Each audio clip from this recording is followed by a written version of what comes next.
I'm Cheryl State Bryson, mom, divorcee, health nut, and host of the Healthy Mom After Divorce podcast, where I help divorced moms get healthy, create financial stability, and develop emotional fortitude while they master co-parenting their kids. The place is here, and your time is now. So let's do this. Hey, healthy mamas. This is the 14th episode of the Healthy Mom After Divorce podcast. Thank you for taking the time to listen. I really appreciate the support and the time you take out of your busy day to listen. So I have a tough one for you today. It's one of those topics that after you listen to it, you might just want to plop down on a couch with your arms across your chest with an irritated look on your face, like a petulant teenager. I know it can make me feel this way sometimes. And remember, as always, you can find the full transcript for this episode at healthymomafterddivorce.com/14. So, when something frustrating happens in your life as a divorced mom, something that is outside your control, do you say to yourself, it's not fair? If so, that's okay, me too. But I want to talk about that. Let's work with an example because I always find this is helpful when figuring out why our brain does what it does. So when your kids come to you and say they want to see this new movie that's coming out and they want to see it with you. It's a sequel to one you've already watched many times and you're both super excited. Small problem though. Your kids are with your ex that weekend. So you decide to reach out and ask if it would please be okay with them for you to take the kids for a few hours that evening in order for you guys to go to the movie. Hopeful, you wait for a response. Now, to your complete and utter shock, your ex agrees to it. He says something about having to work anyway, so it's fine. So, you excitedly make plans to pick up your kid at 7 p.m. that evening. You decide on snacks you're going to eat and maybe even pick out costumes to wear. But 2 days before the big day, your ex emails you and reneges on his agreement. Turns out he doesn't have to work after all, and he's decided he'll bring them to the movie instead. What the heck? Instantly, you spiral. How can he do this? Why would he take this away from us? What kind of person would change their mind right before? I think you can fill in all the curse words that are likely also interspersed in there. And then there is that last one as well, isn't there? We all say it. It's just not fair. Sound familiar? First, let me say this. You might be right. Maybe it isn't fair. I don't know. But I'm not here to talk about whether or not this is the truth. If it doesn't feel fair to you, then it's not fair. But the point of this episode is not to figure out what's fair or not fair. It's to show you that the very notion of fairness, although natural and very common, is actually irrelevant, entirely useless, and frankly, kind of entitled. Ouch, I know those are not great words to hear. I really do. But give me a chance to show you how they might just be true and how you can move away from this thought as quickly as possible and into a healthier space. Let's start with the first one. It's irrelevant. Whether or not something or someone else's behavior is fair is not the issue. It may be fair, it may not be fair, but its degree of fairness is completely irrelevant. And a big part of why it's irrelevant is that this notion of fairness is entirely 100% subjective. What one person thinks is fair, someone else thinks is not fair. It's like arguing about whether the color blue is nice or not. Your ex is entitled to do whatever he wants on his parenting time, just as you are on yours. And that includes rescinding an agreement he made with you. In my example, that's the agreement that you're able to pick up the kids for a few hours to go to a movie on his parenting time. Your ex does, in fact, have the right to change his mind. Yes, even if you previously agreed to it. Yes, even if you let him pick up the kids on your parenting time to watch a baseball game at his request. Yes, even if your parenting agreement says he has to agree to these type of requests. Even then, whether or not it's fair is still irrelevant. And the reason for that? Because most of these types of things are completely out of your control. Things are as they are. People act as they act. Life happens how it happens.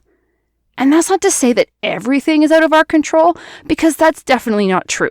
There certainly are things that are well in our control, but so much is not. And your ex's actions are one of those things.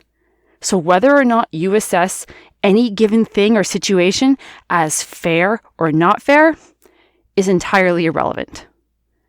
Number 2, it's useless. There is absolutely nothing helpful that comes out of thinking something isn't fair.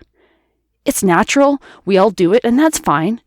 But I challenge anyone to come up with a single benefit for the thought. Does it empower us to look for solutions? Nope. Does it help us move past the frustrations? Nope. Does it encourage civil communication? Nope. Does it add to our mental well-being? Nope. Does it help manage you and your kids' disappointment? Nope. No matter how you look at it, it is useless and does not move us forward in any kind of healthy way. And number 3, it's entitled. Now, I don't know about you, but this one sounds the most harsh to me, and I'll tell you why.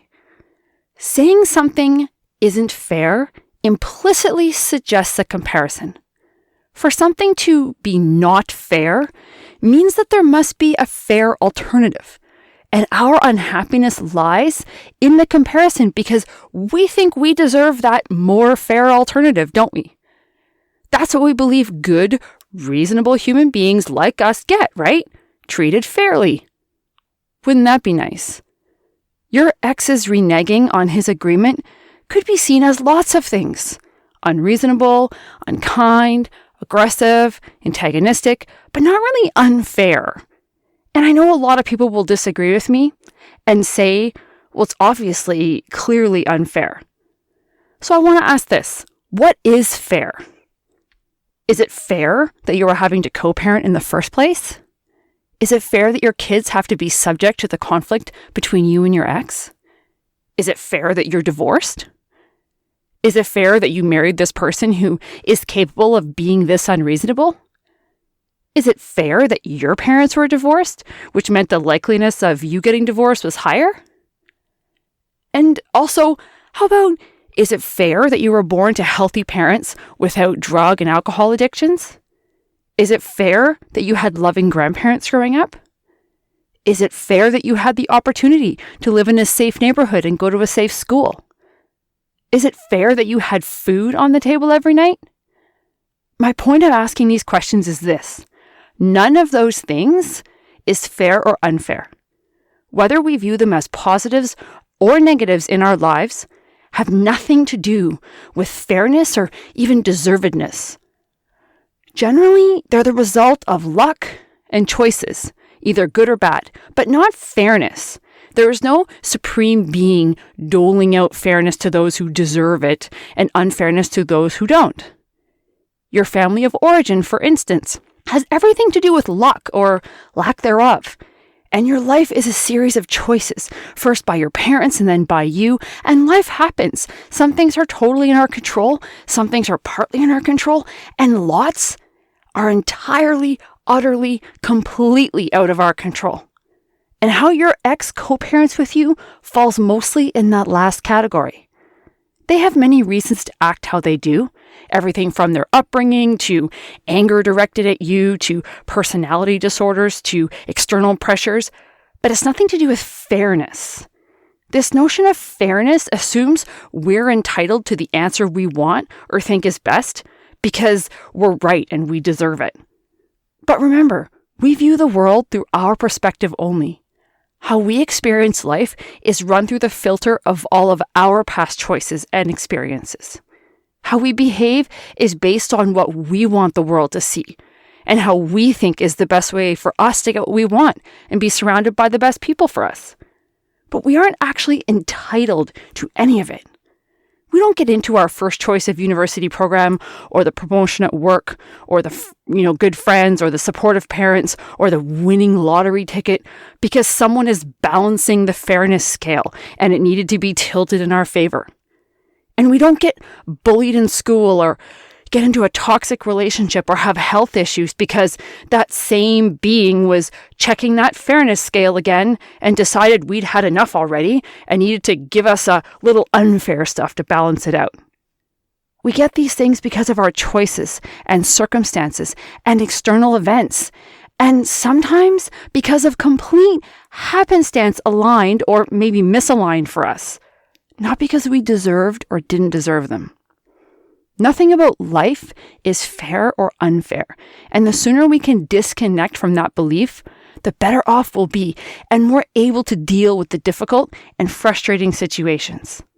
Yes, your co-parent is being unreasonable, changing his mind last minute on his agreement, but there is very little you can do about it in the moment. And spiraling on "it's not fair" truly does no good and may even do harm. Now, his response may inform future requests you make. It may inform how you respond to his requests. It may help manage your expectations in the future. It may help you flip the bird at your phone when you read the message. But he's going to do what he's going to do for many reasons, none of which are that you are being treated unfairly and you deserve different.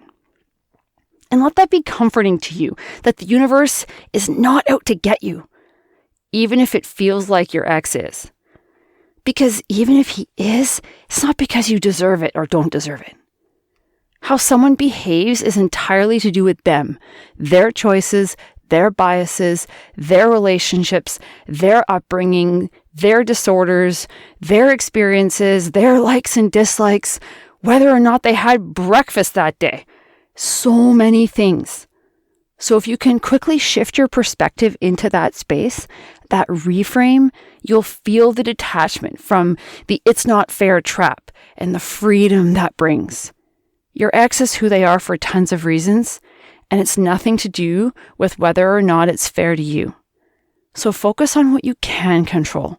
Look for solutions and keep your chin up and carry on. Your kids, your mind, your body, and your soul will thank you, because healthy moms raise healthy kids.